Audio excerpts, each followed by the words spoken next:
పాకిస్తాన్ మళ్లీ తగలబడిపోతుంది. నిరసనకారులతో పీఓకే అట్టుడుకుతోంది. పాక్ ప్రభుత్వంపై generation Z తిరుగుబాటుకు దిగింది. పెద్ద ఎత్తున యువత వీధుల్లోకి వచ్చి ఆందోళన చేపడుతున్నారు. అసలు ముజఫరాబాద్ లో ఇలాంటి హింసాత్మక ఘటనలు చోటు చేసుకోవడానికి గల కారణాలేంటి, అక్కడి యువత ఎందుకు రోడ్లపైకి వచ్చి ఉద్యమాలు చేపడుతుందో ఈ స్టోరీలో తెలుసుకుందాం. ముజఫరాబాద్ ప్రస్తుతం అట్టుడుకుతోంది. విద్యార్థుల ర్యాలీలు, ధర్నాలు, ప్రభుత్వ వ్యతిరేక నినాదాలు హోరెత్తుతున్నాయి. పాక్ ఆక్రమిత కశ్మీర్ లో పరిస్థితి దారుణంగా మారిపోయింది. జేఎన్జీ ఆందోళనలు అణిచివేసేందుకు సైన్యాన్ని రంగంలోకి దింపింది పాక్. యువకుల గొంతుకను నొక్కే ప్రయత్నం చేస్తోంది. దీంతో ఆందోళనకారులు మరింత రెచ్చిపోయారు. ఆగ్రహానికి గురై రోడ్లపై టైర్లు తగలబెడుతూ నిరసన తెలిపారు. దీంతో పరిస్థితి విషమించింది. ప్రస్తుతం ముజఫరాబాద్ లో పారామిలిటరీ బలగాలు మోహరించడంతో బంద్ వాతావరణం కనిపిస్తోంది. అసలు ఈ హింసాత్మక ఘటనలు చోటు చేసుకోవటం వెనుక బలమైన కారణం ఉంది. విద్యా సంస్థలో తీసుకువచ్చిన కొత్త సంస్కరణలపై జెన్జీ రగిలిపోతుంది. ఈ ఏడాది ఇంటర్మీడియట్ పరీక్షా విధానంలో కొత్త మార్పులను చేసింది అక్కడి విద్యాశాఖ.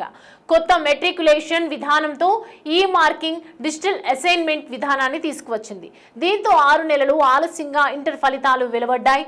అక్టోబర్ 30న ఫస్ట్ ఇయర్ ఇంటర్ ఫలితాలు వెలువరించడంతో చాలా మంది ఫెయిల్ అయ్యారు. మరికొందరికి చాలా తక్కువ మార్కులు వచ్చాయి. దీంతో ఆగ్రహానికి గురైన విద్యార్థులు ఆందోళన బాట పట్టారు. అంతేకాకుండా వర్సిటీలలో ఫీజులు విపరీతంగా పెంచేసినట్లు కూడా చెప్తున్నారు అక్కడ విద్యార్థులు. ముజఫరాబాద్ లోని వర్సిటీలలో విద్యార్థుల పరీక్షా ఫీజులు విపరీతంగా పెంచేస్తున్నారు. సెమిస్టర్ల పేరుతో ప్రతి 3 నెలలకు ఒకసారి లక్షల రూపాయలు వసూలు చేస్తున్నట్లు విద్యార్థులు ఆరోపిస్తున్నారు. ఇకపోతే ఫీజుల లక్షలు వసూలు చేసినప్పటికీ తమకు జీతాలు పెంచడం లేదని అడ్మినిస్ట్రేషన్ స్టాఫ్ కూడా నిరసనకు దిగింది. అంతేకాకుండా ఇంటర్మీడియట్ ఆన్సర్ షీట్ రివాల్యుయేషన్ చేయాలంటే ఒక్కో సబ్జెక్టుకు 1500 రూపాయలు వసూలు చేస్తున్నారు విద్యాశాఖ అధికారులు. ఇలా మొత్తం 7 సబ్జెక్టుల పేపర్లను రివాల్యుయేషన్ చేయించాలంటే దాదాపు 10,000 రూపాయలకు పైగా ఖర్చు అవుతోందని ఆగ్రహం వ్యక్తం చేస్తున్నారు.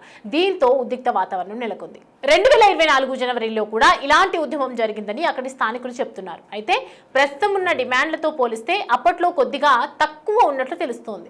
ప్రస్తుతం ఫీజుల తగ్గింపు, ఇంటర్మీడియట్ విద్యా విధానంలో మార్పులు, రివాల్యుయేషన్ ఫీజులను తగ్గించాలని డిమాండ్ చేస్తున్నారు అక్కడి విద్యార్థులు.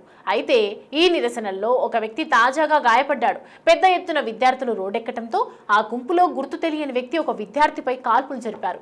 దీంతో ఆ స్టూడెంట్ కాలికి తీవ్ర గాయమైంది. ఈ నేపథ్యంలోనే విద్యార్థులు ఉద్యమాన్ని ఉధృతం చేశారు. మరి పాక్ ప్రభుత్వం దీనిపై ఎలా స్పందిస్తుందో వేచి చూడాలి.